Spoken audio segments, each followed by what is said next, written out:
Welcome to True Heel Heat, the place where we use insider terms because we think we know what the fuck we're talking about, even though we don't. My name's Maxwell Jacob Friedman, and I'm better than you, and you know it.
Hello. It is me, your True Hill Phenom, SP3. We are live on the True Hill Heat YouTube and Facebook for another edition, episode 81 of AEWramble, the Rampage edition of Dynamite. We are here to review the February 15th, 2023 edition of AEW Dynamite.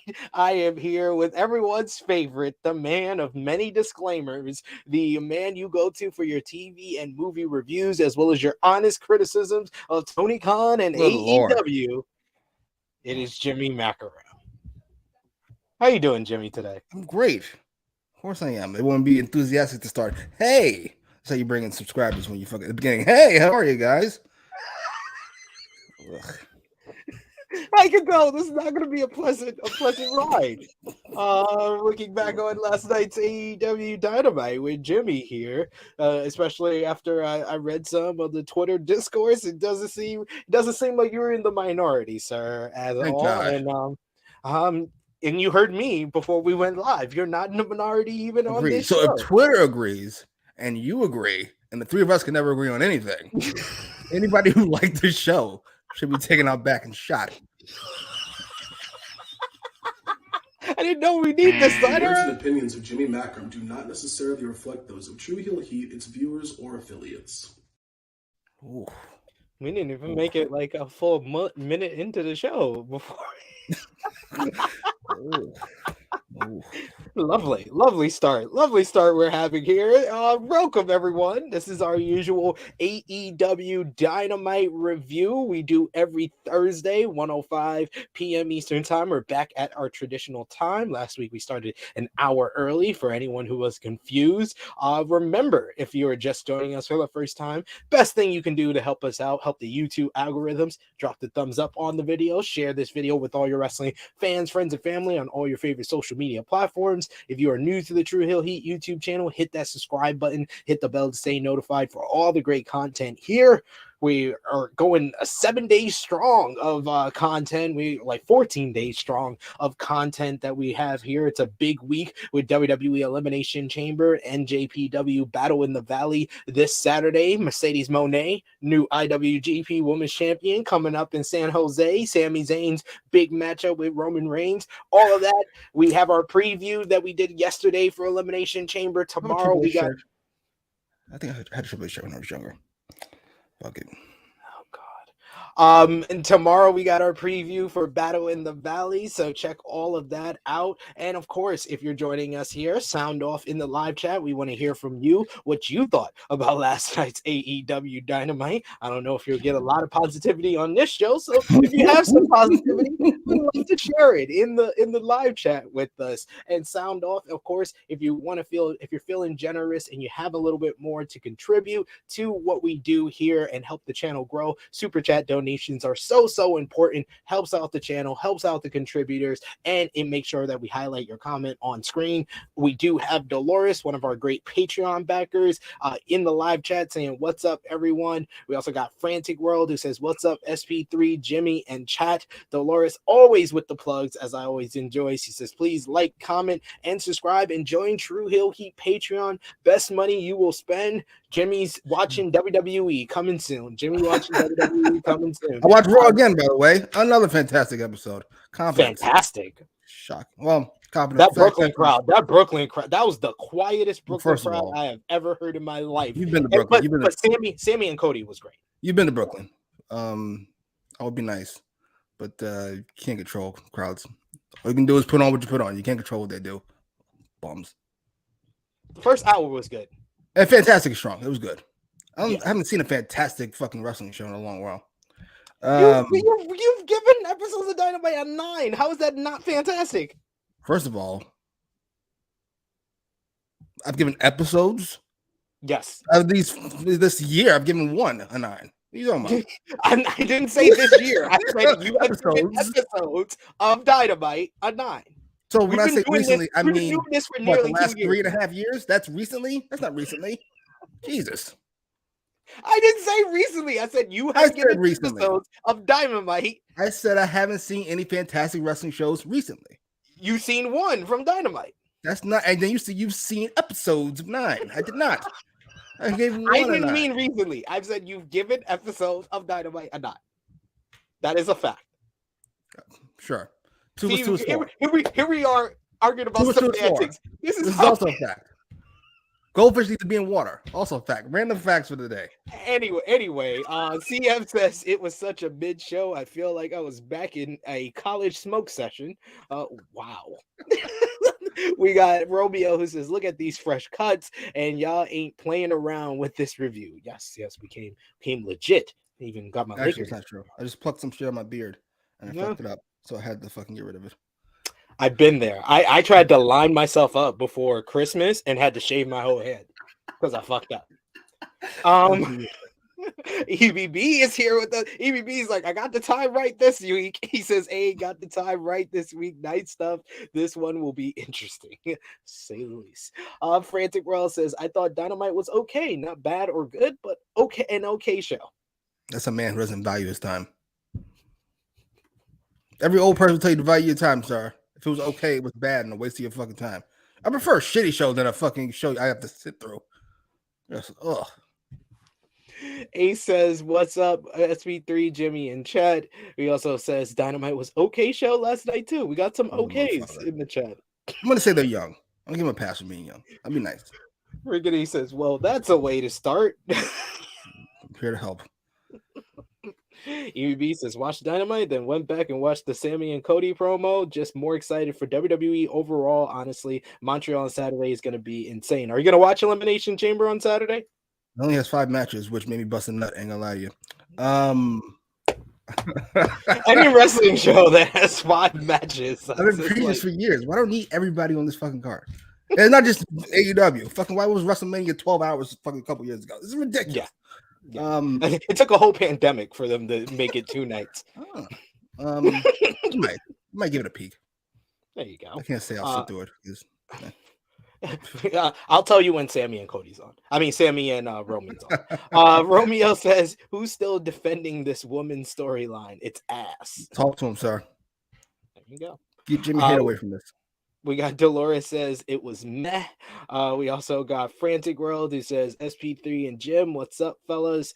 AEW, not Frantic World. Oh, excuse me, ALW. Excuse me. You're helping me out. See, we're on the same page on that. One Mike Nation says there are people defending it? Question mark. Of course there were. Yeah, I was defending it. I was defending it until. Oh, you too? No. Yeah, I was. One Mike Nation says this is the first. Psychopath. Oh, now I'm an AEW psychopath. I said it, and then you threw yourself in there. I didn't throw myself in anyway. I said I was defending it until it jumped the shark. You said people were defending it. I said, yeah, AEW psychopaths. You said, yeah, I was too. Oh, okay. I didn't group myself with the AEW psychopaths. I said I was also defending it. Oh, not one of the AEW. Meaning that I'm separate from the AEW Psycho or Freakazoids, as Ariel Wani says. One Mike Nation says this was the first Dynamite I fast forwarded through in a while. So yeah, bunch of people. Mostly. Nobody Here said it was we good are. yet, at least. Here we are. Let's Kate in there? I thought I saw him on fucking TV. Oh, you thought? Are you sure? These messages we will hear from Maxwell Jacob Friedman, MJF. It was him. Anybody seen The Flash? I thought that was Cisco. Anywho, we're going to talk about AEW Dynamite from last night, February 15, 2023, from Laredo, Texas. Before I even ask Jimmy, this broke the slave state streak. Jimmy, what did you think about the crowd last night? I mean, they did. Yeah, they were. Except for MJF. Yes, because MJF did everything to get them to react. Yes, I was shocked by how quiet they were. At first, though, it was poorly mic'd.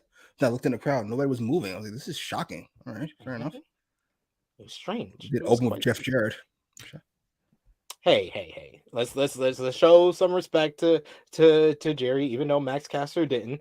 They did start off the show with it in memory of Jerry Jarrett, who passed away on Tuesday at 80 years old, who is Jeff Jarrett's father. And yes, they kicked off the show with Jeff Jarrett and Team TNA.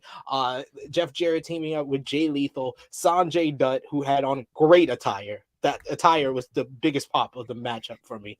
And Satam Singh to verse the AEW. Well, let me show the attire. The pencil tie with the button-down shirt, and then with tights on.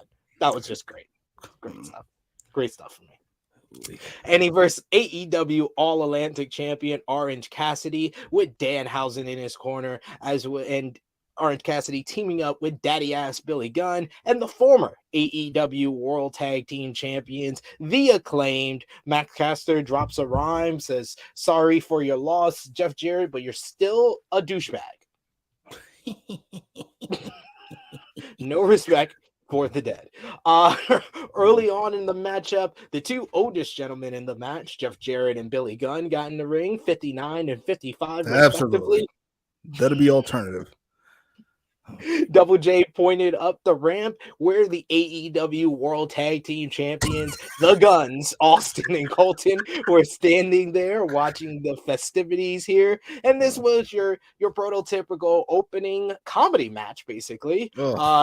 You got the heels get some heat. You had Jay Lethal and Satam Singh doing the Jeff Jarrett Fargo strut on the apron. And then in the end, they isolated Sanjay Dutt after taking the orange punch. They set him up for the Scissor Me Timbers, which felt like forever. And everybody attempted to go for Scissor Me Timbers with the heels cutting them off. Orange Cassidy being the funniest with the lazy kicks to Sanjay's ass. And then finally went up and looked for the Scissor Me Timbers before he was knocked down. But finally, Anthony Bowens came in, Scissor Me Timbers to Sanjay Dutt for the Acclaimed, Daddy Ass, and Orange Cassidy to get the win in 9 minutes. Like I said, it was a bit slow for an opener on AEW Dynamite. The Acclaim does get some momentum here back with this win, but man, this is not a good follow-up for the Acclaim losing the AEW World Tag Team titles last week, and we'll get more on that later on in this night. The Guns watched the full match here. What did you think about this opener 8-man tag? I think Dummy doesn't understand how momentum works. I think he thinks once you build somebody up to a certain spot, they're just good. And that works once they've been in that spot for a while. So let's say by fucking 98, Austin could have lost 12 matches in a row. He would have been fine because he's stone cold.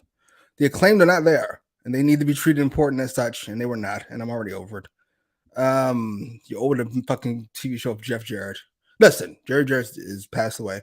It's very sad, and I feel bad for the entire family, and I'm sure Jerry Jarrett was a nice guy. He's definitely a nice guy. He didn't get along with his kid very often. However, Jesus Christ. There's no excuse to open Jeff Jarrett and stop him saying it's Sanjay Dutt. Like, this stinks. Billy Gunn. What are we doing? What are we doing? Please explain to me. Satnam Singh has improved 0 in since debuting last May. Last May, ladies and gentlemen, Satnam Singh debuted with the company. This is shocking. I don't know if I'm sure. Like you said, if you'd have told me he improved by leaps and bounds, I wouldn't notice either. Okay. So what? Like, so what? Why is he here outside of? Did he accomplish what he was supposed to accomplish? Helping the Indian market? Do you know if that happened? No. I don't think. Have they gone into the Indian market? Have they got a TV deal in the Indian market? I know they got a deal with ESPN in other markets that they weren't in, but I don't think this has helped the Indian market too much. What are we doing? Why are we still doing this? Somebody please ask me. I don't know what to tell you. Great. So we're 0 for 1 so far. We're 0 for 1. We're 0 for 1 on this. This was not the right choice for the opener on this show. To say, I gotta be honest, at this point, I'm like, we know what Dummy watched the recap, and after fucking my partner here decided to say that fucking Tony Khan was only a point less than Triple H. Tony Khan was like, I got my boy Jimmy's back. I'm gonna fix your ass. I'm gonna show you what my booking actually looks like. And here we go.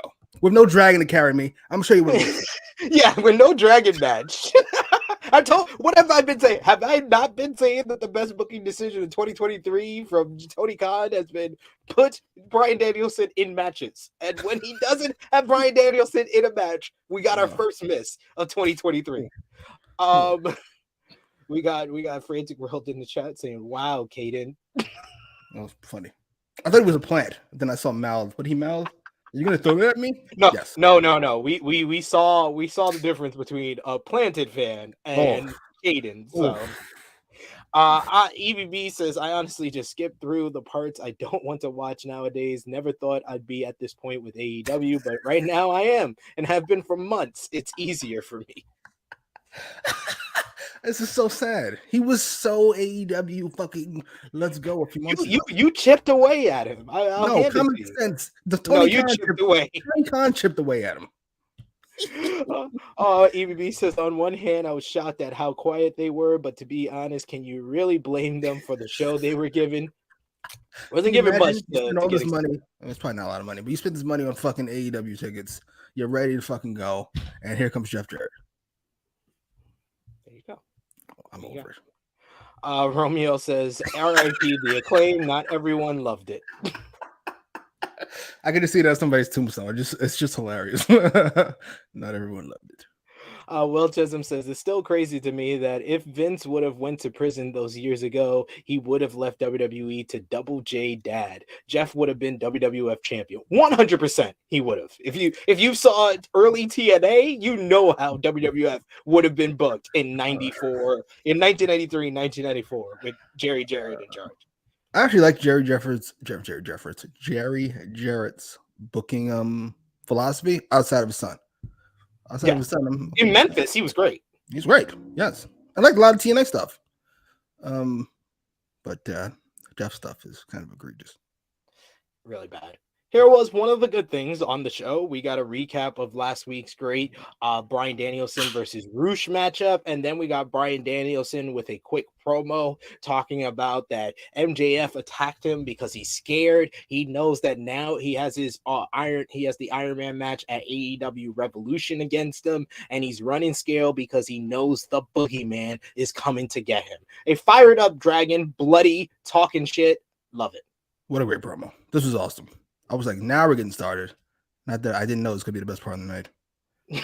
No. I would say the other half of this feud was the best part of the night.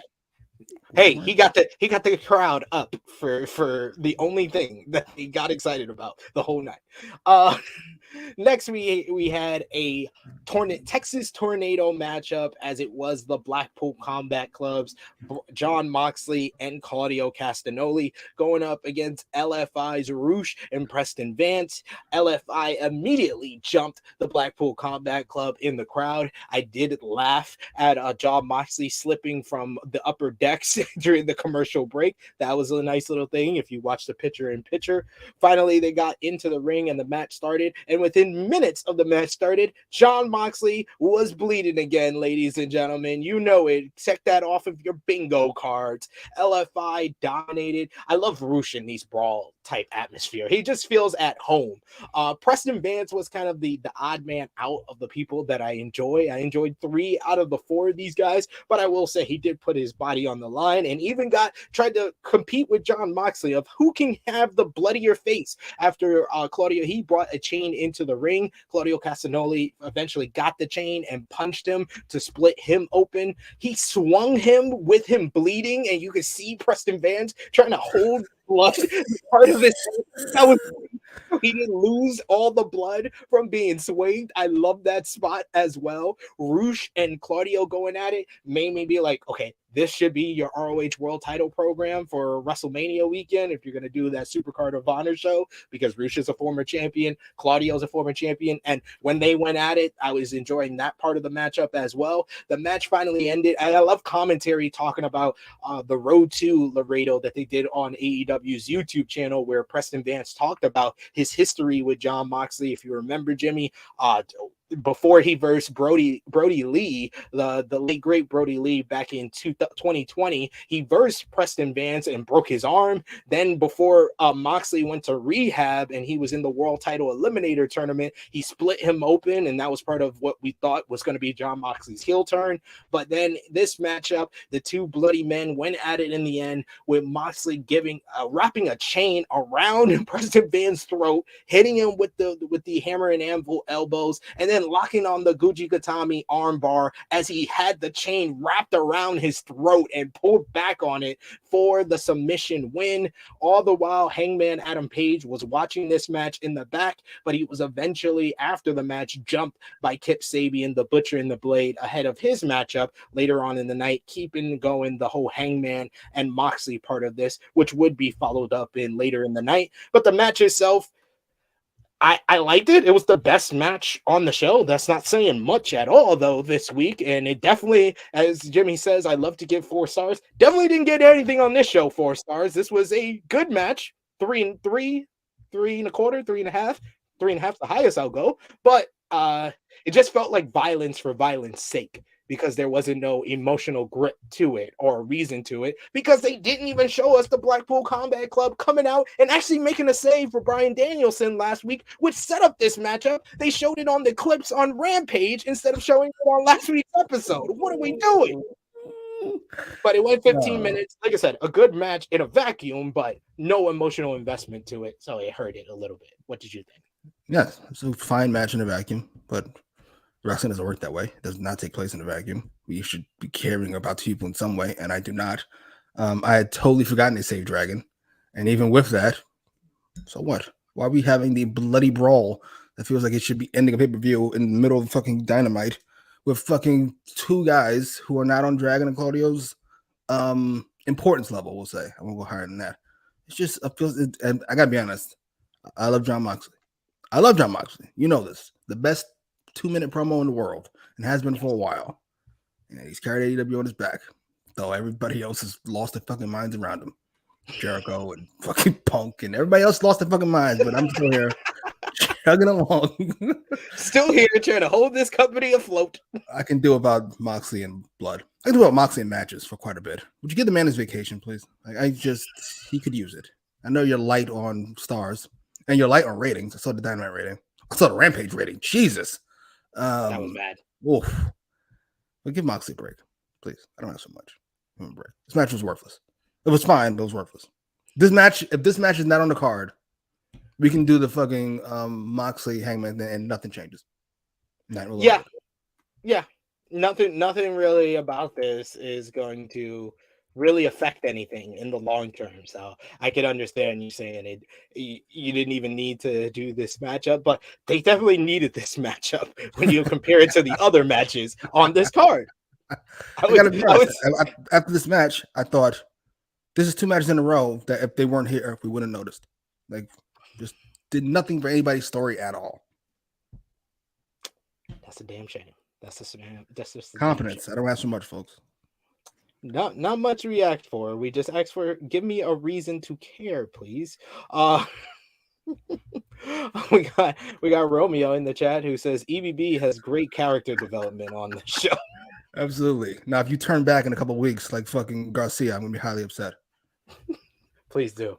We got EBB, speaking of the devil, with the super chat donation. Thank you so much for that super chat donation. We appreciate it. He says, my many relatives in India don't know anything about Santam Singh or AEW. Let me tell you, they do air, I believe, on a week delay along with Fight. Oh, okay. Lucky them. Want them to skip this episode. Yeah, I would tell your many relatives if they did happen to go along Fight, just be like, you can skip the February 15th episode of AEW. Tell them all the matches that they set up for Revolution, because that's all the information they need from this episode. Yes, only thing they needed was Excalibur talking. Jesus. When that's one of the best parts of the show, you have a problem. Frantic World says this was a fun tag matchup. Yeah, I do agree. Fun in a vacuum. Yeah. We got Annika who says, just a question. Why did the BCC care since Danielson ain't down with them like that? And SBC said it before I was done typing. Yes. Oh, remember how cool this was? When we were arguing about whether not Dragon and Moxley should face or fucking team up to take over the world. When he first protected William Regal and stuff. Oh man, that was a great segment. ALW says this easily was the worst Dynamite of 2023 so far. Yeah. I'm gonna say yes. Yeah. By far. I would say it's not even up for discussion. They were on a hot streak as far as in-ring quality, but I feel like the Guns winning the titles last week, we've been down ever since. I told you it was a great hour and 56 minutes last week that we ended the show like that, and then we kept on going. We kept on going down. This actually should have been the MJF episode. You should have used MJF to carry this episode by just doing a bunch of random shit that he does. We needed more MJF on this episode for sure. This should tell you how good this episode was. One of the best parts of this episode was Wardlow talking. Because this Wardlow sit-down interview, this is the most I've ever been interested in Wardlow with this story that he told. We have Jim Ross here with a sit-down interview with Wardlow, who talks about his, what Joe said about knowing some secrets about Wardlow, and he talks about his dad helping raise him and then leaving, but then coming back later on in his life, and then he left again, and the next time Wardlow saw him was when he was in hospice care. I related to Wardlow in this. The last thing he told his dad was he was going to be a better man, and that he was going to become a wrestler, and his dad got to see him on his first independent show. But the next time he heard about him, when he called him the next day, he was gone. He passed away. So that's when he decided that because of his dad's struggle with dealing with stage 4 cancer and losing all his hair, he decided that he was going to grow his hair. And Samoa Joe knew this, and that's the reason why he cut it off anyway. So now Wardlow must end him. This came out of nowhere, I will say, but This is what this feud fucking needed. Like this, you had the pictures of Wardlow's dad. They actually gave you a fucking reason for the first time since Wardlow beat MJF at Double or Nothing back in May 2022, and we're in February 2023. They finally gave you a reason to care about Wardlow, and there wasn't no Wardlow's World bullshit during this promo. He actually sounded like an actual human being. What did you think? I really wish Wardlow was facing Christian. I can't imagine the shit Christian would come out of his face. Oh my god. Your dad ran out twice. He went to go get cigarettes twice. This was good. This was shockingly. I'm not sure how I feel about Wardlow's haircut. He'd probably be better off just getting rid of it, pulling a Goldberg. But it works. I just sorry about his dad. Removing the left twice part, which is awful for a child. Yes, it's scarring the child for sure. But hearing it as a child, as an adult, gotta admit, it's kind of hilarious. It did make me care. It added so much depth to this. It felt like such a petty thing for Joe to do, but Joe's petty, so it's hilarious. And instead, it's this fucking over the top, what the fuck's wrong with you moment. I'm here for it. Let's go. Do I buy the story? No. Because Wardlow doesn't just grow his hair. His hair is significantly cut on the sides. But and that's not usually how cancer things work. People usually cut their hair. People with cancer, they don't grow it. Usually. But it sounds cool. I'm here for it. I'm not asking for much. Yeah, we got ALW says, I like this promo. I love that Joe knew and still cut his hair. It just makes Joe seem like an absolute douchebag. We got Annika who says they really should have said this before Joe cut his hair. Oh, well, yeah. To be fair, I think we all think this is not actually a thing, right? It's just something we're kind of throwing onto it. Do we actually believe the story from Wardlow? I don't. Yeah, I don't. I think this is their way of making it mean something that he got his hair cut. I feel. Yeah. We also got Dolores who says, I like the promo, but was this like the ghetto version of the Cody promo doing it for his dad? The ghetto version. Yes. Yo, Wardlow, I felt very relatable to Wardlow of how many times his dad left. Oh, that's fucking sad. That's just fucking Uncle Phil and Will Smith. Oh. You don't want me, man.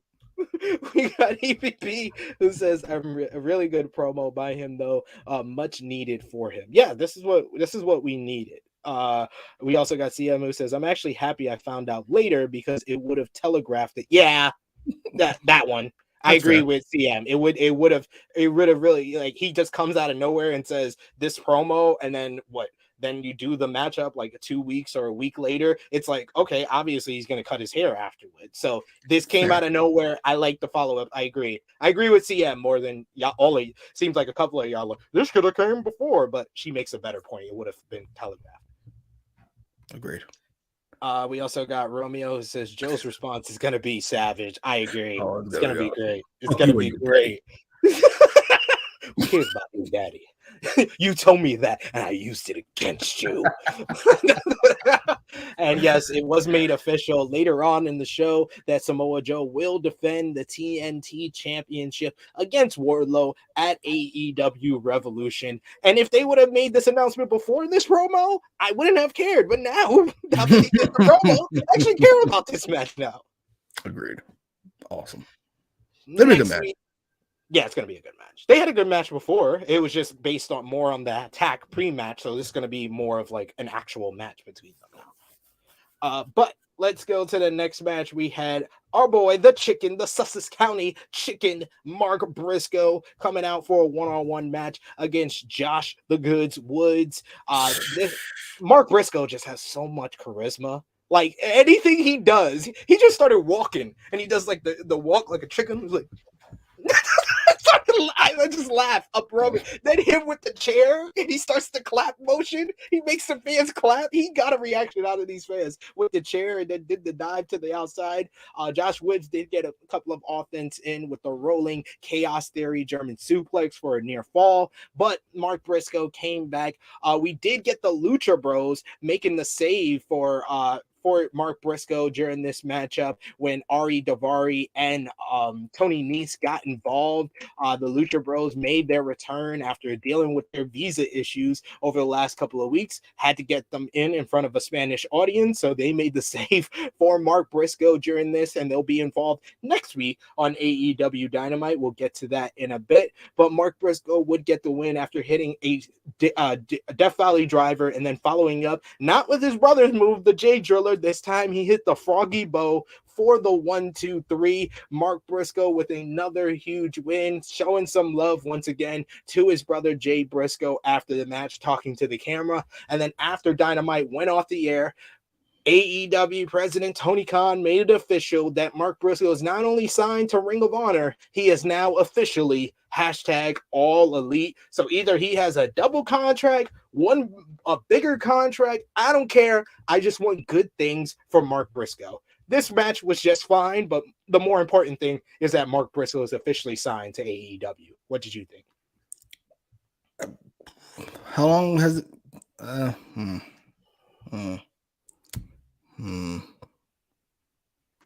Well, yeah, this was fine.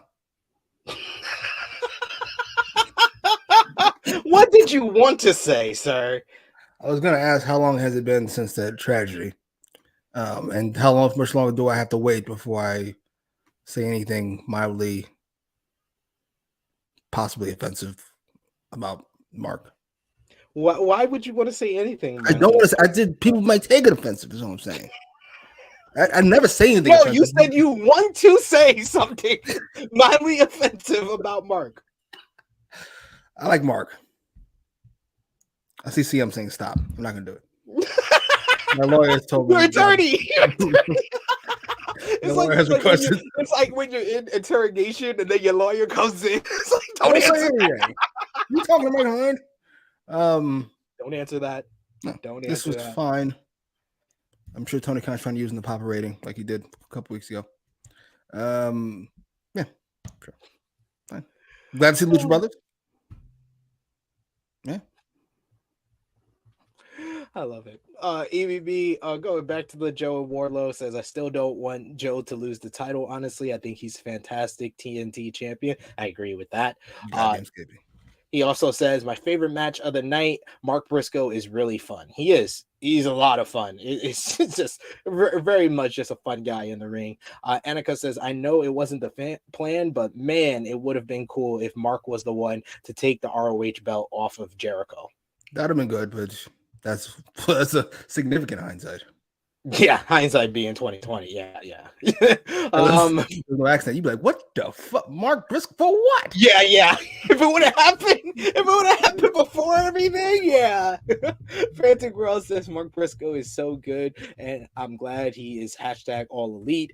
ALW says glad to see Mark getting some TV time. CM keeping the same energy despite being your lawyer. She's like F Warner Media. I love that. All right. I love that. Nope, Jimmy, don't do it, Jimmy. Stop. It's like a mother when you're about to reach for the cookie jar. Stop. And Romeo, this is not the attorney you want. Maybe another 2 months. It does feel like that. 2 months. Those wrestling fans, they have the fucking memories of flies. Maybe another couple weeks. I'll be all right. We got AC says Mark Briscoe is 2-0 in AEW. That is true. We also got Frantic World who says keep it to yourself, Jim. I love that. They don't want me to talk about Jeff Jarrett. I can't talk about Mark Briscoe. We've all been through shit. I've been through shit. Nobody gives me a fucking break. And because it's 6 months, Jimmy. Wait until the summer. I love how everybody's just trying to position this in different ways. Oh, I love it. Next, we had another sit-down interview, this time with Adam Cole, baby, who talks about how his body is healing. There's one too many, by the way. Yeah, one too many. I agree. After the horrible concussions, including being able to look around without being in pain anymore, he's been looking around at the roster, and he knows he has to be better than ever, and he'll be ready. I like Cole as a full-on face, but this whole thing, we didn't get really anything out of it. Like, there wasn't any progression at all, and it makes me feel like legitimately we were right when we said that Adam Cole came back in Los Angeles because Tony Khan knew he was going to get heat for no Mercedes Moné. It feels like they rushed his comeback, and now they're just dragging it. Absolutely. And we didn't get any closer to him potentially having a match at Revolution at all. He came back. He made a fantastic promo. It was great. We were all happy with it. He then had a video package the week after. Had a few video packages actually. Right. Then he's missing for a week, and now here. No. They had the video package on Rampage. I know that's the same as missing it. 12 people watch Rampage. You saw ratings. And then he came here and said the shit he said 4 weeks ago. Gotcha. All right. Well, this is your guy, huh? Book of the year. Absolutely. Keep it up, folks. That's what you get. Hey, maybe he's not ready just yet. Maybe I don't know. I don't know what to, I don't know what to tell you. Why doesn't Dummy know that? I don't know. I don't know. I don't know what's going on. I'm confused on a lot of what happened on the show, ladies and gentlemen. So here we are. Hey, what? knows? Who knows? Let me see if we have any more comments to feature here, and everything's going slow. Annika says, I know at least 4 who watch Rampage. There you go. Responsible for a third of the viewership, man. Congratulations. 370 something, was it? What the fuck are we doing? It's not good at all. This is what I suggested on our New Japan Pro Wrestling review, because Jay White lost the loser leaves Japan match at the New Beginning in Osaka. Adam Cole said that he has someone in mind, but he did specify he had someone in mind from the AEW roster. Yeah. But if he just said, I have someone in mind, then I would think this makes a lot of sense, because the last guy that beat him in the match that he got the concussion was at Forbidden Door against Jay White. And Jay White was supposed to be his friend, didn't even want to give him a shot at his title. You think Vince knows who Jay White is? No, Vince doesn't. Triple H probably does. I was wondering if Triple H came over and said, Vince, could you just be quiet for a couple months while I do something, please? A couple months, please. Don't say anything fucking outrageous if you don't mind. Don't say anything. Don't. I know. We got our boy Kid Get Money is back in the chat. Super chat donation, as always. We appreciate you, Kid Get Money. He says 5 Jaguar bucks for Jimmy to make his offensive statement. It's something funny about Jaguar bucks. It's like Disney dollars. No, I was just gonna say. It happens in a nice way possible. I was just going to say that while I like Mark, and he's part of my favorite tag team ever, you don't need to see him on AEW. That's it. That's all. Might have said it a little differently than that, but that's essentially the point. He's like, this is the most nicest way I can put it. So, but Mark, doing the ROH thing in March, I heard. So, yeah. He was like, why can't they just save him for that? Yeah, that's what I was trying to say. We should save Mark Briscoe for ROH. That's what I was trying to say. That's all. You don't want to see him on Dynamite. If he wasn't on Dynamite, I would not complain. Oh, Jesus. God damn. We got Wyatt 6, who I'm sure is not a WWE fan. Says, to be honest, AEW don't have a top babyface. They need one.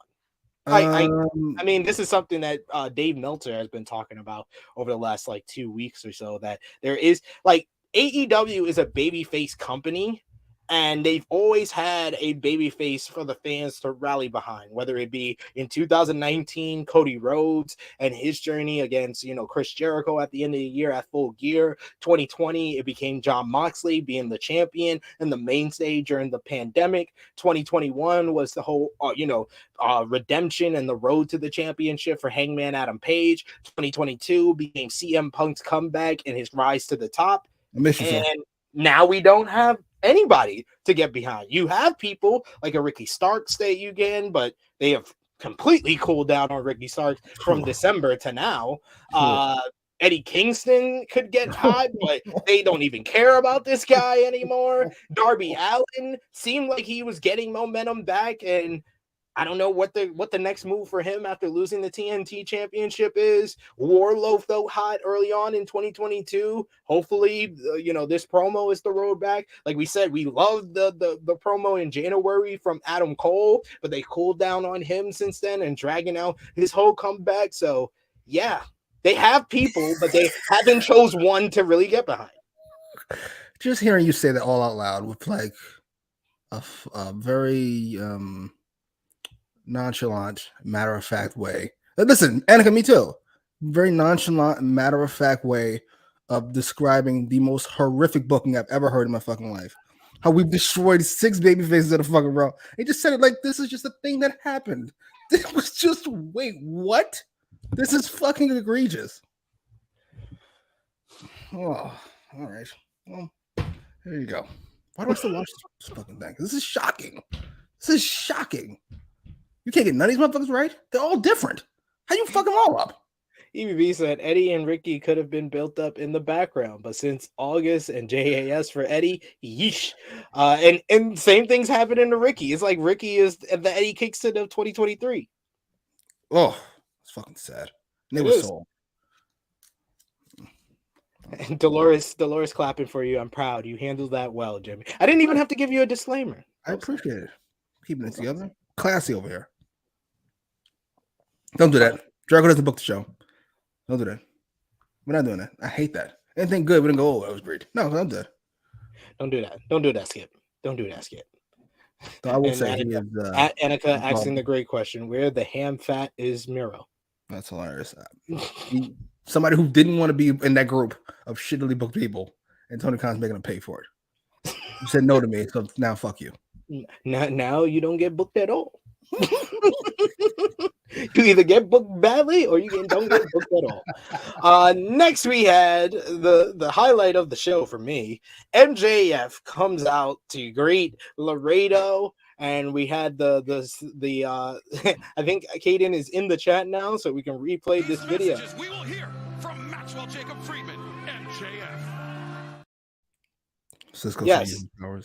Our good friend Caden getting gum spat at him and threw on him, and he actually kept the gum, Jimmy. He actually kept the gum. Oh my fucking god. Oh, geez. Are you being serious? Yes, I am. Fucking wrestling fans. What the fuck? Oh my god, they're all psychopaths. I've said this for years, and you guys continue to prove me right. What? You kept the gum? What is he, the fucking president? What is this, Dr. King's gum? What the fuck is going on with you people? What? MJF did everything to taunt these fans because he probably must have heard them in the back. He was like, oh, they ain't giving y'all a reaction? Watch, I'll get a reaction out of them. He got a kiss from a girl with her boyfriend in the front row.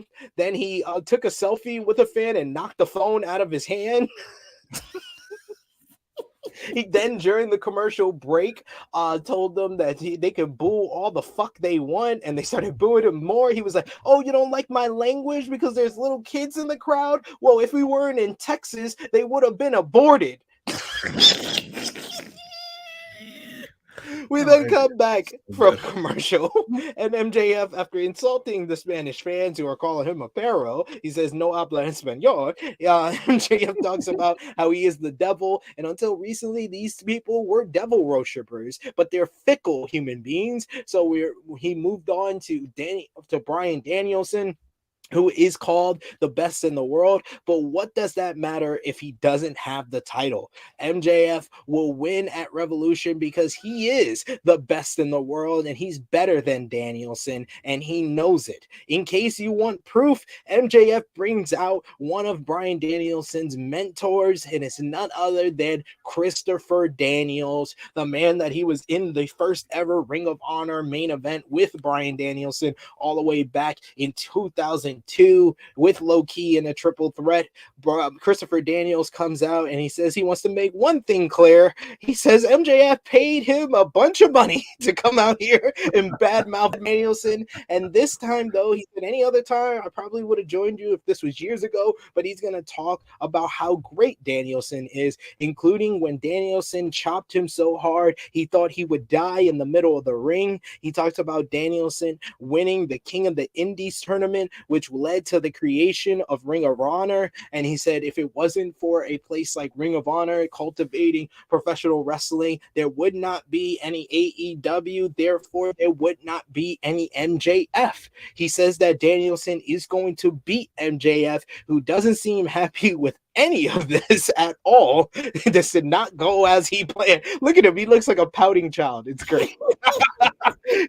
Danielson finally goes to leave, but MJF spins him around, earning him a slap to the face from Daniels. MJF, he then approaches MJF and doesn't expect that MJF is going to kick him low, and then he grabs on the Salt of the Earth arm bar until Bryan Danielson runs out and makes the save.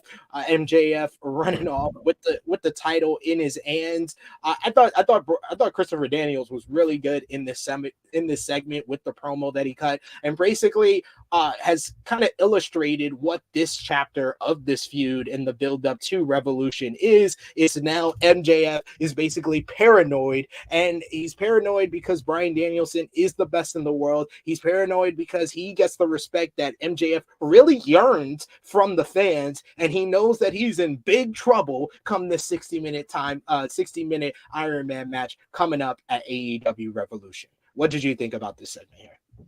MJF is awesome. That's all. MJF is fucking fantastic. I gotta be honest. This to me was like the second incompetent booking thing of the night.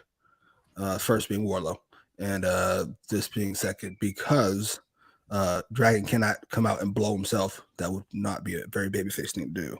So instead, Preston Daniels comes out and lets us all know what we all know. Dragon is fucking awesome. He's gonna fuck MJF up. I love MJF. Just kicking him in the balls. It's such a, and what he does is so nonchalant. It's like done. It's kind of like that segment with Kenny Omega and Evil Uno back in 2021 when he says, "What's the capital of Thailand?" Bangkok. Bangkok. Yes, that's cute. This was fun. This was great. This was the only one of the only two competent things on the fucking night. Shocker. It involves MJF. I've been liking this feud so far. It's one of the only, like you said, competent things that competent builds that we've gotten to Revolution. That this seems like a story with different beats to it. You had the first, MJF taking out Bryan Danielson's mentor. Hopefully, we get more mention of that as we get closer to how this whole thing started. As we get closer to the pay-per-view, then you had the obstacles, the gauntlet that Bryan Danielson had to go through. And now that he's through that gauntlet and the match is official, now we have MJF's one of his biggest character traits is his insecurity coming out. Yes. Can Fallen Angel still wrestle? Who? Fallen Angel? Yeah, he had a match with Roosh a couple of weeks ago. That was pretty good. Oh, then let's do that. Let's do MJF versus Fallen Angel. Yeah, maybe that's what I thought this segment was setting up. We're probably gonna get that in the next 2 weeks on Dynamite. And you gotta have MJF do some horrific shit to him, right? Yeah, absolutely. In The in the bad eye, yes. In the bad eye. Please. We got Kaden in the chat reacting, saying, "Damn it! Oh God!" Just in case you're wondering why Kaden is saying, "Oh God." We will hear from Maxwell Jacob Friedman, MJF. It's a great reaction. That's how he reacted if anybody threw gum at him. Yeah. Thank God Kaden didn't. They go on Twitter. I don't see how this is gonna work. This is absolutely ridiculous, Sid. That is a pretty good wrestling fan impression. Ninja Morty saying holy shit to that segment. We got also CM says looking like a side chick on Valentine's Day. Frantic World says, really, Kaden, you have MJF gum? How would you announce that to the world? Even if it's other wrestling fans. He does admit it. So what are we doing? Why you ain't fight him? I would have fought him. What are you doing? Sir, go outside. And not outside to a fucking arena. Go outside, touch some grass. Go get a hooker. Do something. Jesus. It's fucking outrageous. Ninja Marta said that line was vicious. I think he's talking about the aborted line. Yes, that was very vicious. Very vicious work there. And Romeo says MJF is easily the best part of AEW right now. Seems like every week we're just saying the same thing. Yeah. It kind of just is what it is. Yeah, ever since he came back, really. And that's why I don't get the people that are like, oh, he's mid, he's doing the same thing on social media. There's a lot of discourse about if MJF is still as good as he once was. I get if you don't like MJF at all, but not as good as he once was. That seems an odd choice. He's doing his thing he does. Yeah. It's hilarious. I don't know what the issue is. I'm a little confused. Me too. I'm confused with that and the thing about, there's no story to this Bryan Danielson MJF. This is the only story, it seems like, in AEW. This is the only coherent story in AEW at the moment.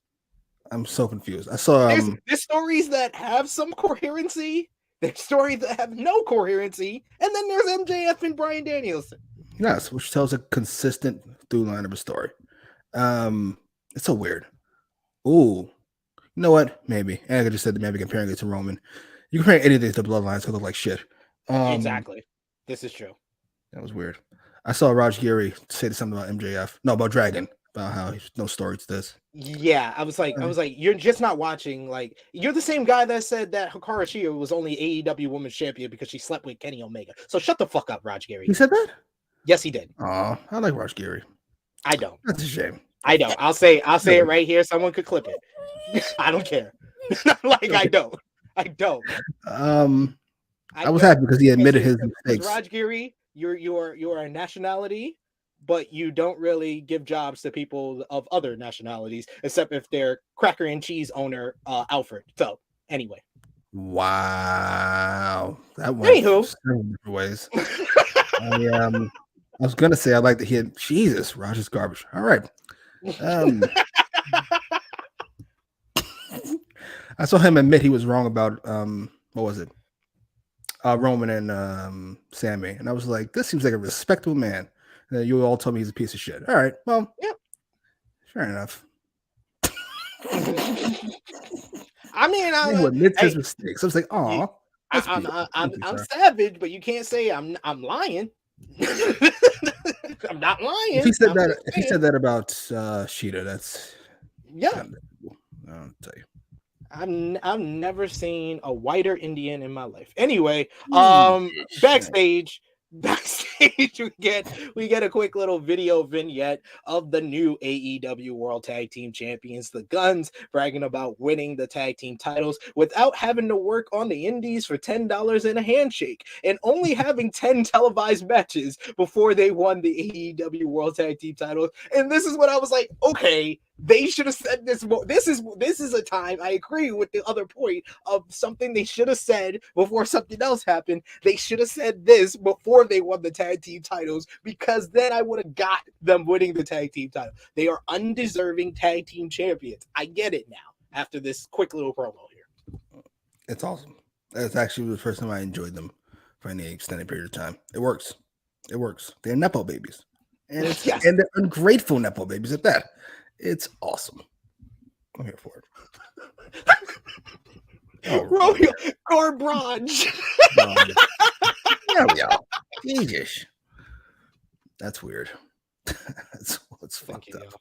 Thank you. I don't have a disclaimer for myself. I'm sorry. Sorry. All these people who hate Raj. All right, fair enough. I said Raj like I know this motherfucker. Hate that guy. I like some of the people he works with. Some of the people he works with are really good, really talented. Isa, Nick Hausman, great people. But I mean, because he said one shitty thing and he doesn't hire and he never came back and said, I'm sorry, I was wrong, or anything about it. He just tried to brush it under the rug and act like he never said it. He said he was wrong about Roman and Sammy. So what if he said this woman has got a job? Yeah, he said a Japanese woman only got her push because she slept with a Canadian white male. Yes. Yeah, so what? So what? He admitted he was wrong about the best storyline WWE's had in 2 decades. Yeah, okay. Oh, let's wipe that up. Well, clear it up. First of all, I wish you could have got through that without laughing. No, but he was saying that they should have did Sammy versus Roman, which a lot of you bums were saying at Mania. And fucking even worse than brushing it on the rug is saying he was drunk.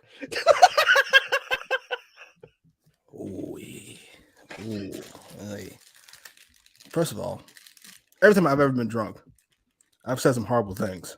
But I tell you, I meant all of it. Exactly. That's when you say your most honest things. How you really feel is when you're drunk. That is just an admittance that you really feel this way. If you said that's your reasoning for saying it. Wow, that's a shame. I don't want to mute Raj Giri. Oh, fine. You're up next. I did follow your lead. I saw Louis put something up, and I was like, okay, it's time to mute him. He's my friend, but it's time to mute him. I was like, now you're just a parody account of a wrestling journalist. So no, I'm good. Wow, Jesus. Wow. I'm sorry, guys. I'm drunk. Oh, next up, you had Brian Cage going one-on-one with Jungle Boy Jack Perry. This was your regular David versus Goliath, big man versus little man matchup. It went going over just over 7 minutes. These guys work well with one another.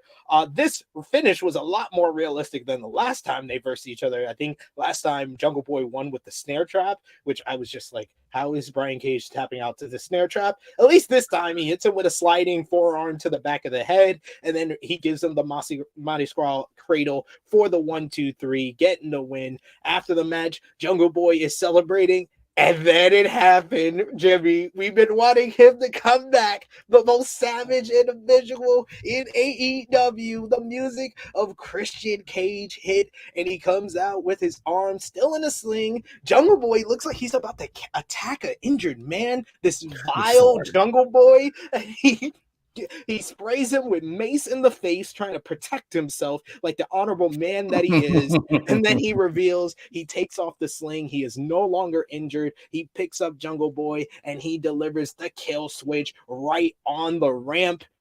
Thank God he is back so we can finally finish the feud. Jungle Boy finally has something, worth mattering to do. So I'm happy Christian Cage is back. This was one of the other best things on this show is Christian is back. What did you think about the match? His return? Match was worthless because why are we having this match at all? And I gotta be honest, I had a lot of stuff planned before Dynamite brought me all the way down. I had a whole bunch of stuff I wanted to talk about, and then Dynamite just brought me down. I want to tell you all you wrestling fans, that just because you don't want something doesn't mean it's bad. Because you expect something else doesn't mean it's bad. And then Christian came back here, and I'm mad at it because this could have been so much better. It could have been done so much differently. It was just like, you should have had Jungle Boy have like a title match, and then Christian comes out and crosses him. Yes. You should have done Jungle Boy and Samoa Joe. The simplest thing. Samoa Joe, Jungle Boy for the TNT Championship, and Christian comes back and costs him the title. And fucks him. Perfect. And Jungle Boy could have been used decently in the last month or half or 2 months. Up fucking long it's been. What the fuck are we even doing? Anyway, Christian's back. I'm not gonna be too down on it. Christian's back. Christian's alive. First of all, spraying somebody with mace is such a bitch move. I love it.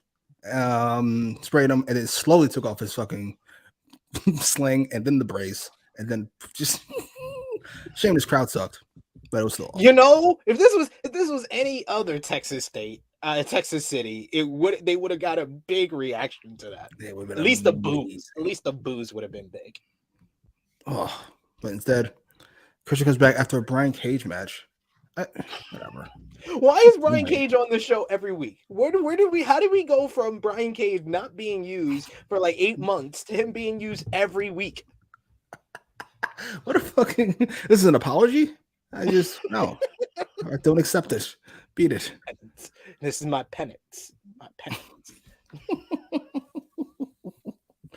What a shame. I need a handler. I'm not even gonna read it. I'm just gonna highlight the comment. Fair enough. Jesus. We got Annika saying Dr. Turtleneck is back. That's a great name. Oh, I can't wait. That is a great name for Christian.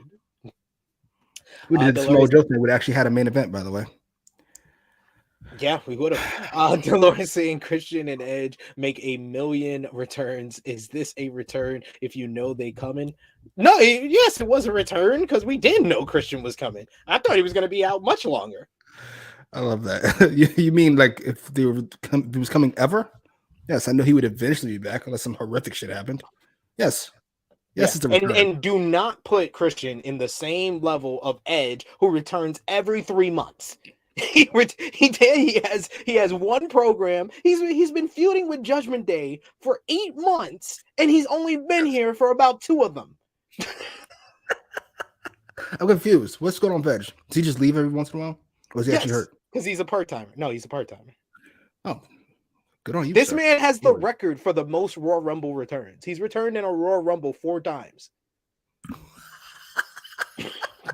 Go ahead, Edge. Get paid. That haircut is atrocious. Yeah, it is. It's pretty bad. What the fuck are we doing? Beth should tell him. I don't know what you're doing, Beth, honey. But we got EBB saying, I don't know why, but the music hitting at its best point while the Titantron is still being on the countdown really annoyed me for some reason. Yeah, the production on the show was all over the place. Like, what are we doing? The commercials were weird. Music was weird. Like, what are we doing? It was. What happened to fucking Mike? What's his name? Mike Manseri. He quit already. He took a week off, maybe. I don't know. He was like, I ain't going to Laredo. I know it's gonna suck. Here we go. Renee announces that the Guns will defend the AEW World Tag Team titles at Revolution in a triple threat match, and those tournaments will be determined, yes, the same way we did last year, with a traditional battle royal next week on AEW Dynamite and a casino battle royale in 2 weeks' time. The Acclaim then come in and say they are invoking their rematch clause. What? Baby faces? They're invoking their rematch clause, so they'll make it a 4-way. Sure, why not? They could have just went through the battle royal, maybe, but nope, they're making it a 4-way. Not only are they baby faces, but they're fucking idiots. They're dumb baby faces. Fucking 4-way. What are you even thinking about? Oh my god, I'm so over it. They're not great baby faces. Shouldn't have Billy suggested maybe you shouldn't make it a 4-way and you should do your title match, invoke your rematch clause for next week or the week after the pay-per-view? Duh. The fuck are we doing? Jesus fucking Christ. I swear, this is the most haphazardly booked nonsense. And looking at the teams in this battle royale, I mean, I'm just gonna ask this. I asked this question on yesterday's preview when we talked about the women's elimination chamber, and I said, "Asuka's winning, or what the fuck are we doing with the lineup here for this tag team battle royale? The Lucha Bros are winning, or what the fuck are we doing?" Absolutely, and that's when we get FTR the week after that. I would hope they would be like the Joker in the casino battle royale. Yeah, because I could see them shoehorning Sting and Darby since they're undefeated as a tag team and never got a title shot. Right. I'd release most people on this page. That's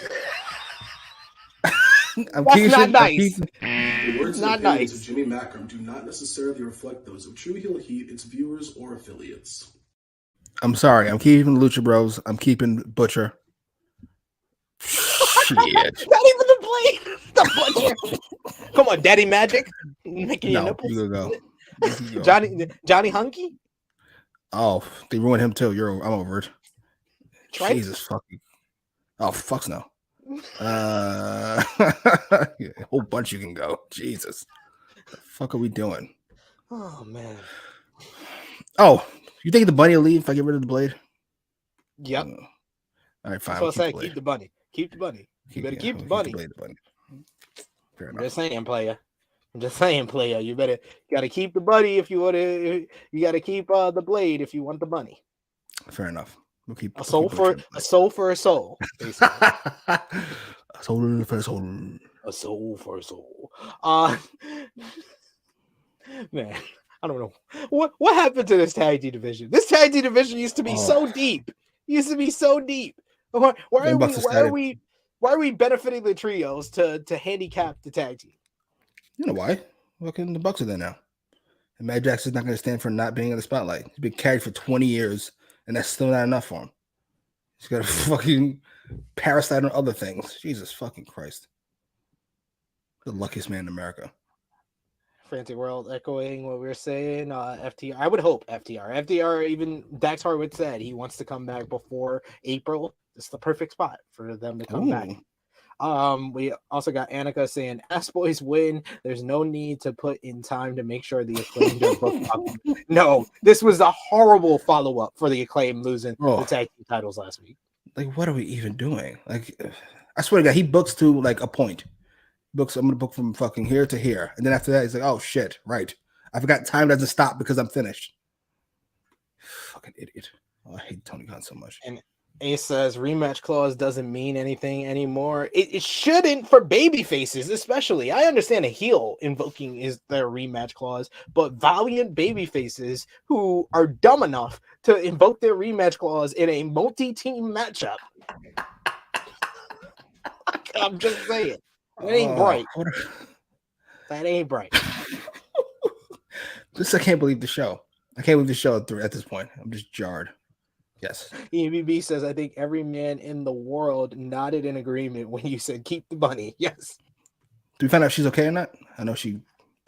They said they were testing her the last time I heard, so I don't know. Yeah, she'll be fine. Hopefully, they give her the Hangman test and not the Matt Hardy test. Oh Jesus! The Elite are with basketballs talking about AEW Rampage Slam Dunk and the All-Star Game this weekend.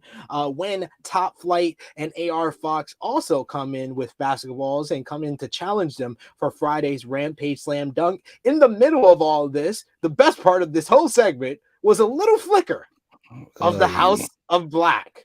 House of Black targeting the AEW Trios Championships. Apparently, we do get the follow-up. We're the Elite. After some pushback from Don Callis, they eventually do accept the challenge, saying that after Top Fox say that they play with balls, but do they have any? They say it's on, and then Matt Jackson throws the ball into Brandon Cutler's lower regions. So it's official this Friday. AEW Rampage Slam Dunk, 7 p.m. Eastern Time start time. Hopefully they can do more than 400,000 viewers. The Elite defend against Top Fox in a rematch from last week. I love Nick Jackson and I love Don Callis, but I really hated the old man version of DX because they felt kind of petty and childish, trying to be cool, except you're just coming up like children. That's how I feel about the Elite. It's just like, what are we doing? You guys feel like you're 12. Like, this is not, you're not cool. You're not cool.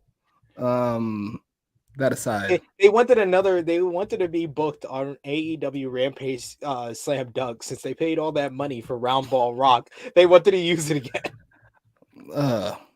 Does this feel a little bit like the Bray Wyatt stuff? That shit during Titantron? I mean, that flicker during the promo?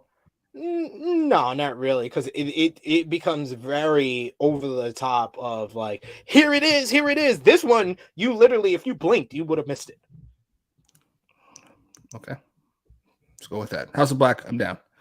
Yeah, House of Black losing to Matt Jackson. This is what we booked this before the best of 7 was over. We was like, the obvious trio for them to feud with after this is House of Black. Please, I don't ask for much. I don't understand why this is difficult. Said they're feuding with, was it Ortiz and Eddie? What is this? Whose idea was this? Now Ortiz and Eddie, a valuable team that we could have had in the Battle Royal, is not. Now Eddie's feuding. What are we doing? Eddie's feuding with Ortiz now. What are we doing? EBB says, my thing, he always books these number one contenders things the week or two before the pay-per-view, so it leaves absolutely no time to build these challengers up. It's just, here you go, there's your teams. Yeah, absolutely agreed. Instead of these worthless matches we had on this show, you should have had some tag matches. Oh well, fuck it. Yeah, like I feel like the Acclaim versus Swerve in Our Glory at Full Gear was the only time in recent memory that they had an actual feud for the tag team titles going in. Because the first time they versed each other, it came as a surprise. That match was great at All Out because it was like 2 weeks before they got inserted in after they finished up their first half of the feud with the Ass Boys. Then they got inserted into the feud, the matchup with Swerve in Our Glory at All Out. But at least on Full Gear, it was an actual feud that stemmed off of that matchup at All Out. That's such a shame. I don't know what's going on with Dummy. But to me, this was like his worst performance in a long bit. Maybe because he have Dragon eating up 20 minutes. He didn't have Dragon eating up 20 minutes, and he didn't have MJF talking about Roadhead. So took a downfall. Honestly cannot believe how many people are offended by that. Like, grossed out. First of all, people calling the cops. First of all, to do what? The fuck am I supposed to do, lady? Let's say this is all real. What am I supposed to do? This happened like a decade or two of you. What are we doing? And Frantic World saying, I can't wait for House of Black versus the Elite. We also got Romeo says, was hoping we got the Elite versus Chuck, and Kenny Smith instead. Oh my God. Chuck Terry and Matt Jackson would be hilarious. That would have been great. Shaq would have done like his big choke slam and his big power bomb on Matt Jackson. There you go. You would have been happy. ABB says, honestly, while I liked the Eddie thing, I would have started House of Black Elite feud a month ago. We've been said this. We said that they should have attacked the Elite after Escalera de la Muerte, but they only gave them like 15 minutes, so they only had 5 seconds to celebrate after that win. But the week after, they should have done something. Why is this kind of this? Not fuck it. I know people think wrestling's hard, and listen, I'm sure if you're booking for like the Vince over your shoulder and fucking network notes, I'm sure it's difficult. Fair enough. Or at least this is what I love to improve on things. You have Top Flight beat the Young Bucks because that's the whole thing that sets up the Top Fox versus the Elite. If you want to have them have a title defense or a couple of title defense, as we're doing, up until they get that matchup, have the Top Flight win the matchup. They go off and celebrate. The Elite is in the ring. The Young Bucks are in the ring, all depressed, and Matt blaming himself. Lights go out. House of Black attacks them. No explanation. They don't need any explanation. But at least that starts the feud. Wrestling isn't hard. I don't care what anybody says. It's not. Especially when fucking TNT's giving you carte blanche or TBS, whoever the fuck is up there. 275,000. They give you whatever free reign to do whatever you want. Clearly, they don't care about the ratings, obviously.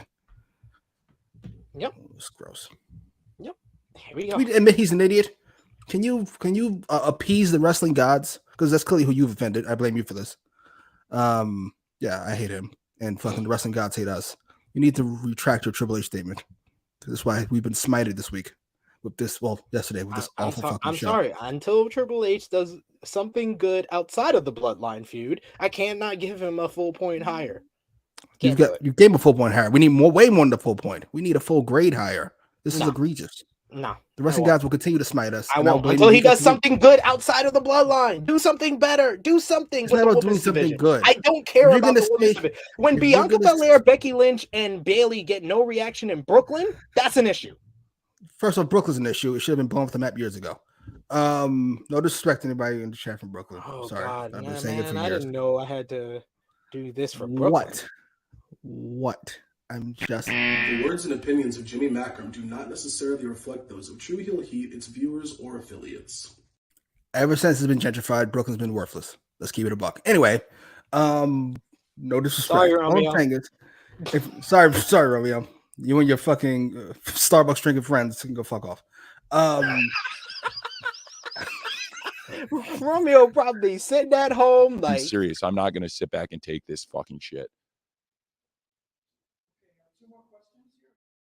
I'm not saying you have to bring Triple H higher, but then you should be bringing Tony Khan lower because this is egregious. You ran off the babyface list.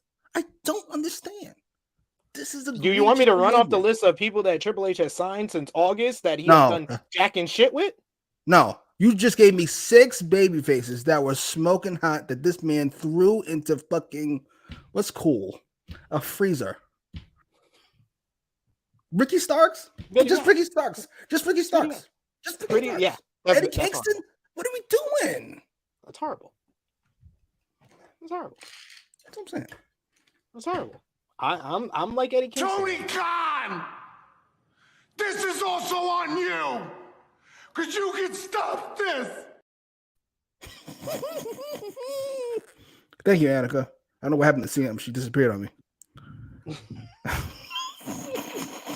It was my undeserved. Thank you. She gave up on you. She gave up on you. CM bounced. Romeo's like, he's right. he succumbed. He succumbed. Frantic World says, is Jimmy a fan of Damage L booking? You want to be honest? Yeah. You want to be fucking honest with you? I know you all love him. Yes. I'm quite the fan. You like the booking of Damage Control? Yeah. Sorry. Not a fan. Just because you're not a fan doesn't make it good booking. It's fine. It's fine. It's fine. I don't need them to beat fucking up Bianca. Good. Lose over and over again. See Bianca looks like? Yes. They should all lose to her. Exactly. Anyway, let's go. Hangman Adam Page going one-on-one with Kip Sabian following the attack earlier in the night. This one went a lot faster, exactly what it needed to be, honestly. It went less than 7 minutes. Kip Sabian got a bunch of offense, especially after a Arabian moonsault to the outside that dropped Page. Page started whipping Sabian into the barricades, taking him back inside, and he delivers the dead eye for the 1-2-3. This basically got cut off by the commercial break, so it felt kind of disjointed, and we only saw like 3 minutes of it. But strong win for Hangman Adam Page despite his injury before the match. The better part of this segment was Jon Moxley and the Blackpool Combat Club coming out to confront Hangman Adam Page. Moxley says their issue is over. He says that he says that their issue is over after he won the third matchup, and Page doesn't think so. He says that they should end things at Revolution when one man can't stand. Moxley says that Page has no friends to talk him out of this. So here is the Dark Order. The Dark Order are still friends and still hired by Tony Khan, with Evil Uno actually getting up in the face of Jon Moxley. What the hell is Evil Uno thinking? Moxley not taking him seriously is hilarious. Yes, Moxley did not take this man seriously at all, looks past Evil Uno and says, hey, Hangman, we'll do this at Revolution, like you said, Texas death match. And that's exactly what I wanted to hear, and I've been saying for months. So it's official. Hangman Adam Page will go one-on-one with Jon Moxley, part 4 of their series in a Texas death match coming up at AEW Revolution. This crowd did not seem to care, especially when the Dark Order came out. But still, we also got the announcement that next Wednesday, it will be Jon Moxley versus Dark Order's Evil Uno. This match better go like 3 to 4 minutes tops. What did you think about the match, Hangman and Kip Sabian, and then the post-match with Moxley and the Dark Order? Part of me wants to shit on the crowd for shitting on the segment, but part of me knows this feud outside of the matches have been a mess. What happened to Moxley's whole character? Why is he begging off Hangman to not have this match? Isn't Moxley still thinking he wants to fight? Why wouldn't he want to fight Hangman again? I don't understand. We're done. You didn't seem done after the match. You seem like you and him want to still go. I would have expected Moxley to come out here and be like, nah, I wasn't satisfied with getting the win the way I did. So I think you're right. It should have been Hangman like taking the mic out of Moxley's hand as soon as he started with that shit and just being like, no, we need to finish this at Revolution. Are you really satisfied with that win? And then Moxley said, like, you know what? No, I'm not. But he was like, you should be. He should have been like, he should have turned it back on him and be like, you should be, because you get hurt every time you're in the ring with me. So you should have some friends that talk you out of it. Then you can have the Dark Order to come out and do the same thing. But just, yeah, I agree. The story beats. It's a little bit off. It's a little bit off. It's fucking atrocious. It makes no sense. If this was a script, you'd tear it to pieces, as would I. This characterization, why Mox's character changed halfway through the fucking script. This makes no fucking sense. I'm just over it. And I want them to have their match and fucking bloody each other, because we know Mox's gonna get bloody. And we move on with fucking life. I can't believe how bad is strong. I can't believe how W dropped the ball with these two. I was so excited when Hangman came back. That aside, I actually enjoyed the Evil Uno stuff, because Moxley treating him like a bum is hilarious. Who the fuck is this guy? We got EVB says, Moxley, I don't fear you, but let me bring my whole ass group behind me just in case. Poor Uno, though. I love this promo, but come on. I don't believe one word coming out of your mouth, sir. Seriously. What the fuck are we even talking about? What is this? Who wrote this? This feels like a missing episode of Dynamite. This episode of Dynamite was supposed to be a couple weeks ago, and it just never happened. I would actually be down for this if it's Elite with Hangman versus the full Blackpool Combat Club, because those are two groups that don't really get along with each other. Dude, I don't need to see the Hangman near anybody in the Elite ever again. We did the story. You all loved it. I really liked it. Can we be done? Please. You told the story. We need the season's over. That's what it's all about. It's about eventual reunion. Friends come back together. We didn't talk. We didn't tell the people. We didn't talk for a number of years, and then we came back together. That's what it's all about. This is a it's all about TV show, reunion, not a comic book. No, Batman it's about dies and it's a storyline based on real life. I'll be nice. I don't need any of this. Let's just move on. Hangman's on to bigger, better things. He's done at the top. But yeah. Why? For what? So we see them what? Do what? See Hangman and Elite do what? Exactly. Nothing. Reunited, and it feels so good. Ugh. We get your favorite group, the Jericho Appreciation Society. They say that Ricky Starks isn't facing Chris Jericho again after he didn't complete the gauntlet. Instead, he can face Daniel Garcia on Rampage Slam Dunk this Friday. We get Daddy Magic, who's just rants. We also get Jake Hager says he likes this hat, which Chris Jericho has to corpse. He corpsed during that part of it, almost laughing and breaking character. And eventually, yeah, it's Garcia and Starks. Yeah. Let's go down the list again, by the way. There's Hangman, there's Ricky Starks, there's Eddie Kingston.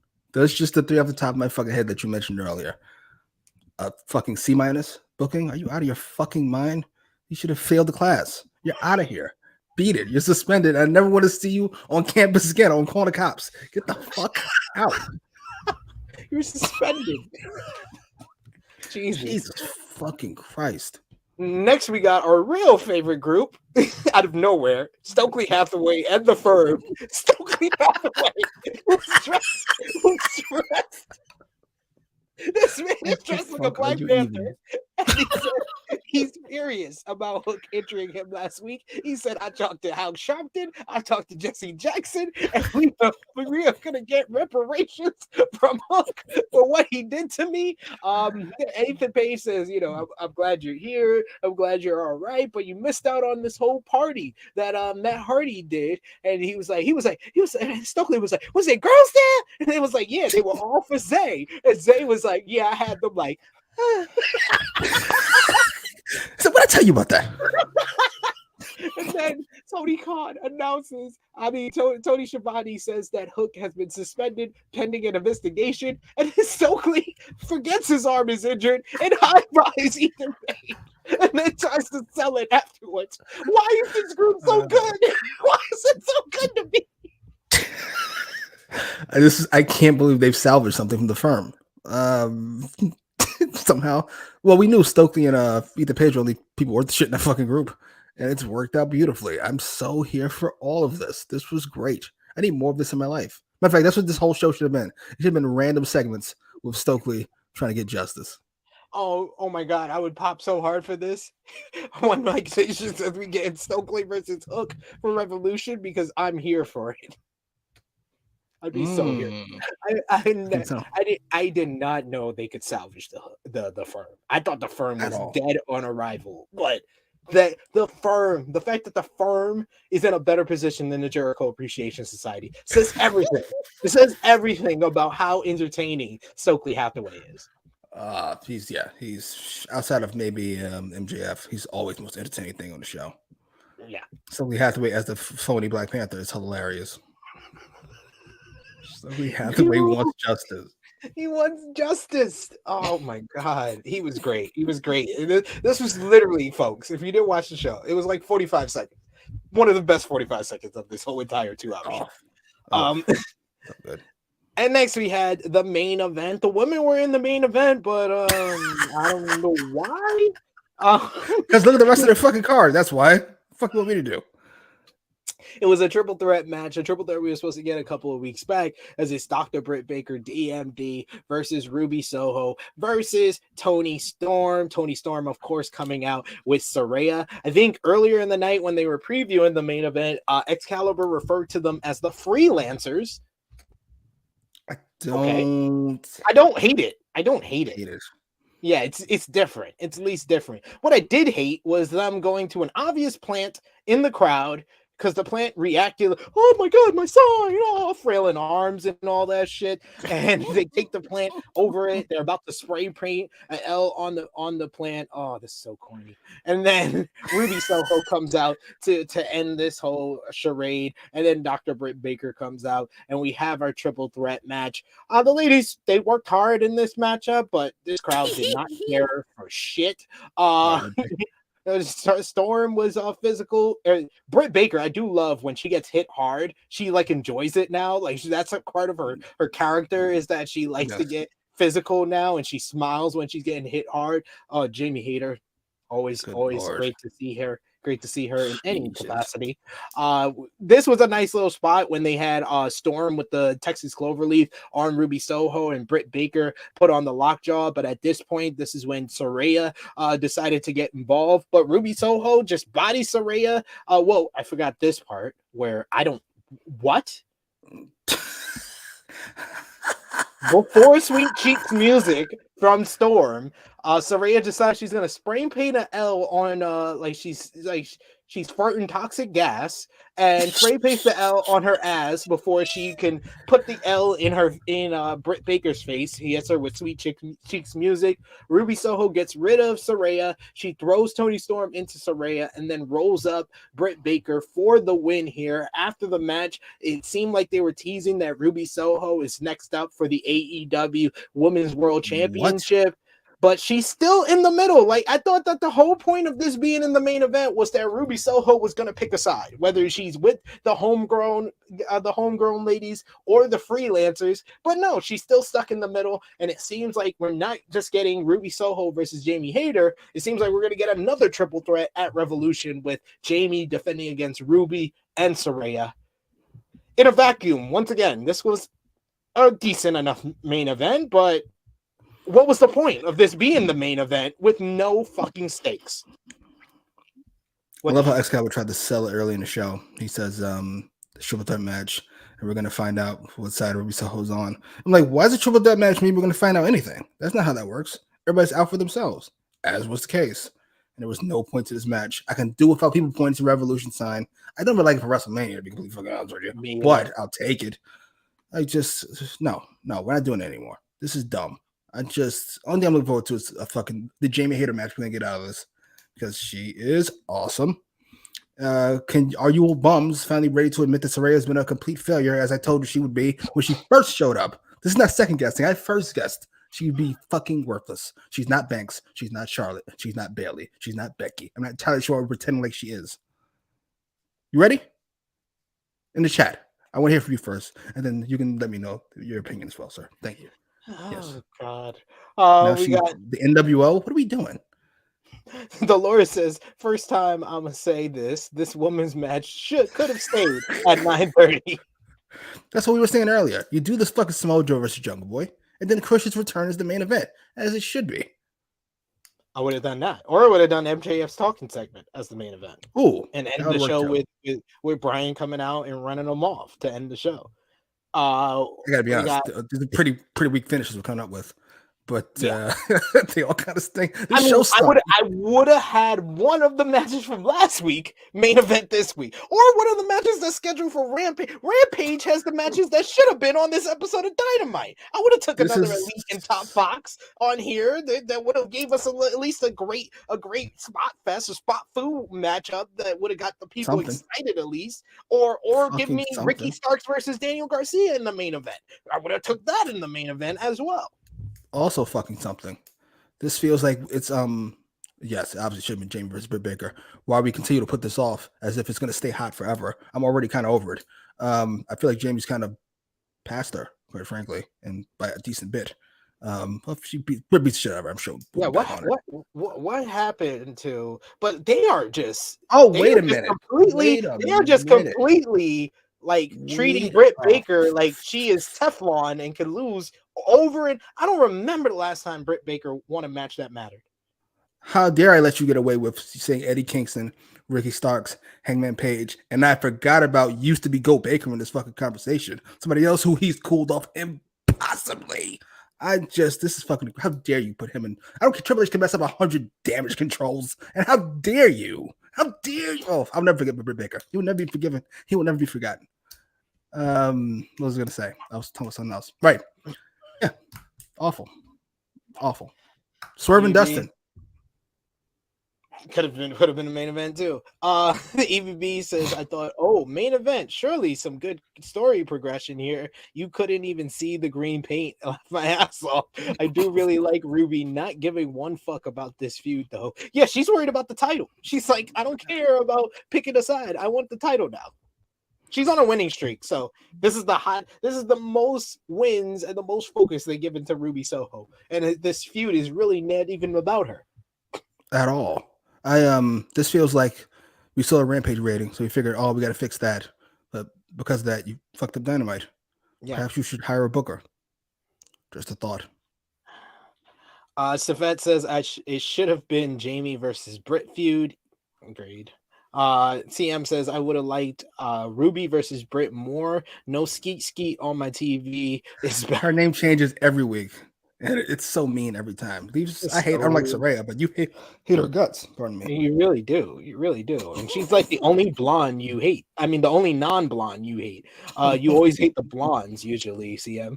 Annika says, let it be Samoa Joe versus Jungle Boy, and Cage comes back as the main event. Yes.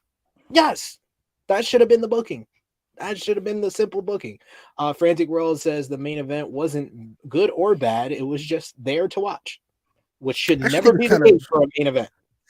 It's still shocking how much I was looking forward to this match 2 weeks ago and how little I gave a fuck about it tonight, or last night, rather.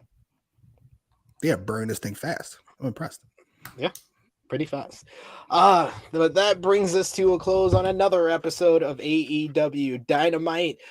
Jimmy, everyone in the chat, you can let us know if you give the show a thumbs up, thumbs down, thumbs in the middle. Out of 10, what did you give the show? Match of the night, MVP, and LVP. Me and Jimmy will put our thumbs in the middle for the February 15th, 2023 edition of AEW Dynamite in 3, 2, 1. Thumbs down across the board. Out of 10, what did you give the show, Jimmy? Shit. 5.5. I gave it a 6. A 6 out of 10. But that I went with your theory of the Catholic school grading. That's a failure. It's not a 6. If they would have got a 6.5, it would have been thumbs right down in the middle. But it got a 6 out of 10. And in comparison to what we've been since January 4th and the first edition of 2023, I think we either have given every episode of Dynamite between a 7.5 and a 9 every week for 6 weeks straight until this episode here. Saraya did say she was going to change the division. Props to her. She absolutely did. Did you see, by the way? Oh my God, CM. I wouldn't even admit that. I like Bonds like Natty, no charisma. What is wrong with you? Annika says, I was gonna say Natty, not Natty, not Natty, Natty, not natural. Natty, not natural heart. Yeah, that too. She do her face. He says 6 out of 10, thumbs down. CM says this show was better than Dynamite. Yes, when the review is better than the actual show we are reviewing, it's not good. There's a situation. Ninja Mortis says 6 out of 10. One Mike Nation says 4.8 out of 10. Didn't Raw end with a triple threat? Yes, it did. That no one reacted to, even though I had people on social media say this is a WrestleMania main event, and I was like, you could have heard a pin drop in Sheepset Bay in the Barclays Center. I love this. That's how we describe what's good or not. Whether or not these bums react to it. These bums in Brooklyn. Did you enjoy the match or not, sir? It was a 3-star match. It was there. What was this? 2 3/4. Okay, Jesus fucking Christ. All right, that's enough. Frantic, what? I'm giving you my actual rating for the match. I know you are. You said last week you were fair and unbiased. And I told you you were fair. I told you I'm fair and unbiased. I'm fair and unbiased. Fair. Unlike you are definitely biased against everything Tony Khan. Frantic World. Agreed. Yeah, no. Frantic World. But I'm fair. Says 6. No, you're not. Sabet said 6 out of 10 as well. Ninja Mortis says on the low, Natty looks like she a freak though. Let's move on. What? Jimmy Macram, Right. LVP for the show. Dummy.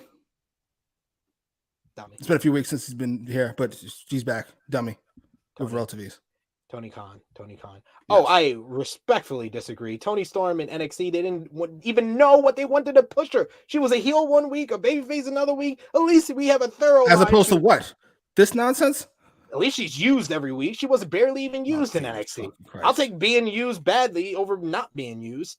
No, hey, people watching, people in the fucking chat who have fucking jobs and not self-employed like two of us. Never take being used badly over not being used. Ever.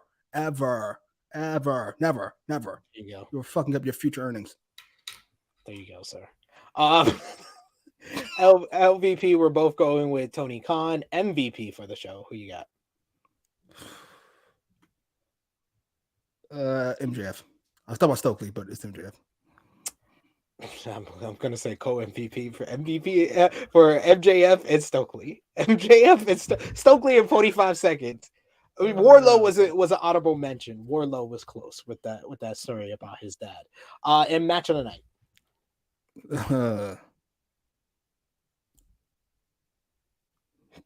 Jesus. Fine, we'll go tag team match. Thank you. Thank you, Nick. Sure.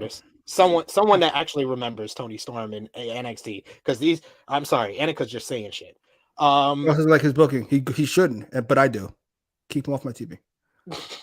Keep to a 6-minute matches.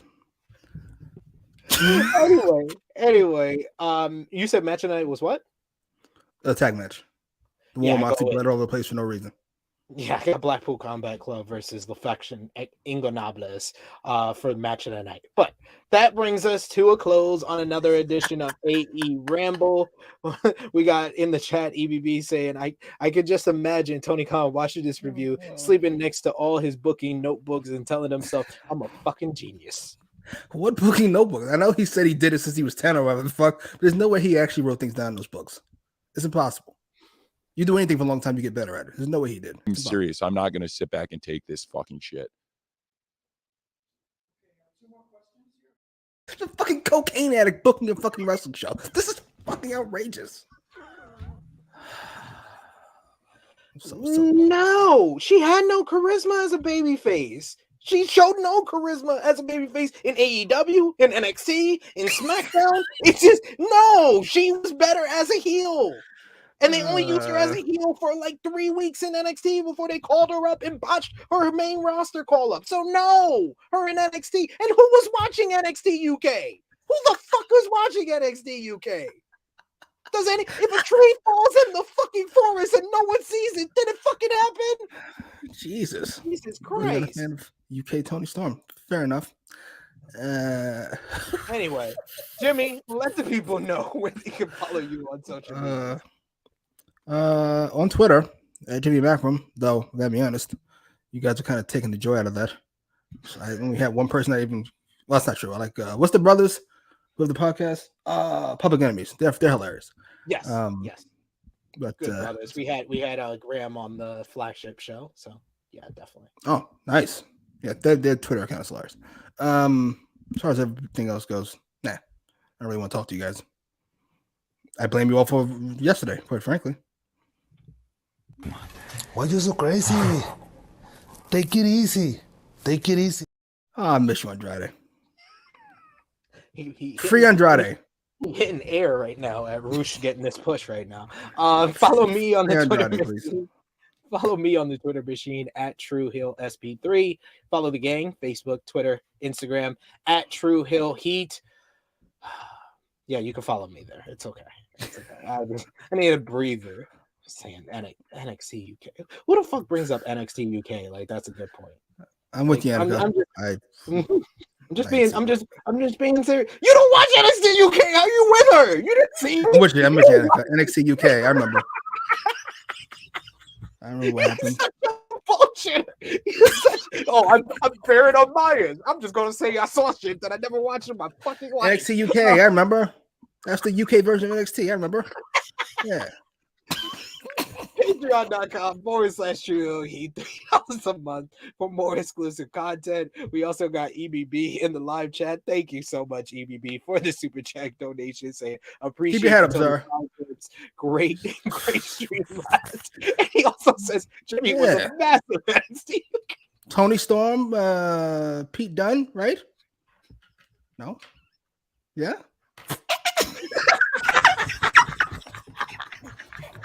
Oh my god, you broke me.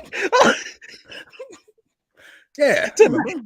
Tonight, twitch.tv/True Hill Heat Gaming. You got Blunt Impact, Chris G, and Ness watching the latest episode of Impact on Access TV, so you could join them live over there. We also had our Power Slap watch along last night on twitch.tv/True Hill Heat Gaming, so check that out. But join us live 8 p.m. Eastern Time tonight. Kushida versus Chris Bay. We'll be back here on the channel tomorrow at 11:05 a.m. Eastern Time for our NJPW Battle in the Valley previewing Kyrie versus Mercedes Moné, Hiroshi Tanahashi versus Kazuka Okada, and more from Battle in the Valley on San Jose on Saturday. We got our watch along for Elimination Chamber and Battle in the Valley on Saturday. But before all of that, 11:05 a.m. Eastern Time, True Hill Heat 213, myself, Miss Chrissy Love, Top Guy JJ, the core trio reunion, first time in 2023. We will be back together talking about this week in wrestling